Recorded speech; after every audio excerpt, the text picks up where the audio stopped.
நீங்க போட்டதாடா அது? Yes ma'am. ஏய் வாங்க வாங்க, அழகா போட்டிருக்கியடா, சூப்பராக இருக்கலாம். ஒரு சிம்பிளான குர்த்தியை கூட இந்த மாதிரி ஒரு ப்ரூச் ஒர்க் வச்சுட்டு நம்ம கிராண்டாக மாற்ற முடியும். ஸோ இவங்க வந்து ரூபாவதி எங்களோட ஆரி ஒர்க் ஸ்டூடெண்ட். இன்னும் அவங்க ப்ளவுஸ் முடிக்கல, ஆனால் இந்த மாதிரி ப்ரூச் எல்லாம் இப்போ வந்து அவங்க கற்றுக்கிட்ட ஸ்டிச்சு வச்சு போட்டிருக்கீங்க இல்லைடா? அப்படியே பக்கத்தில் வந்து பாருங்க, செம்மையாக இருக்குது. பட்டர்ஃப்ளைனாலே அழகு. நீங்கள் அது இன்னும் கொஞ்சம் எஃபெக்டிவாக டபுள் லேயராக கொடுத்துருக்கீங்க.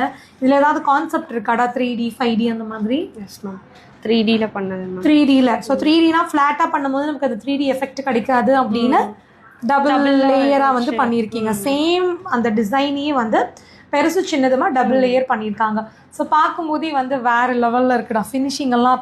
அதுவும் அந்த நிற்கிது பாருங்க, உள்ள கேன்வாஸ் வச்சுருக்கீங்க இல்லையா? இல்லை மேம், டபுள் லேயர் கொடுத்து பண்ணியிருக்கீங்க. Double layer. ஓ சூப்பர் சூப்பர். அந்த கிரிப்பா நிக்குது பாக்குறதுக்கு. ஏன்னா லூஸா இருந்துச்சுன்னா அது ஒரு லுக்கே இருக்காதுல்ல. அந்த கம்பியும் வச்சு பண்ணதுனால ஸ்டிஃபா நிக்குது. வாவ் வாவ், செம அழகா இருக்குல்ல. சொல்லுங்க ரூபாவதியோட இந்த பட்டாம்பூச்சி ப்ரூச் ஒர்க் எப்படி இருக்குன்னு. நீங்கள் ஒருவேளை ப்ரூச் ஒர்க் மட்டும் தனியாக கற்றுக்கணும் அப்படின்னாலும் நம்மக்கிட்ட கிளாஸ் இருக்குது. இவங்க ஆரியோடு சேர்ந்து இதை பண்ணியிருக்காங்க. தனியாக ப்ரூச் ஒர்க்குக்கும் நம்மக்கிட்ட ஆன்லைன் ஆஃப்லைன் கிளாஸஸ் இருக்குது. ஸோ கிளாஸ் பற்றி டீட்டெயில்ஸ்க்கு இந்த ஸ்க்ரீனில் வர நம்பருக்கு நீங்கள் கால் பண்ணலாம். இந்த ப்ரூச் ஒர்க் எப்படி இருக்குன்னு இந்த வீடியோக்கு நீங்கள் கமெண்ட் பண்ணலாம். தேங்க்யூடா. தேங்க்யூ.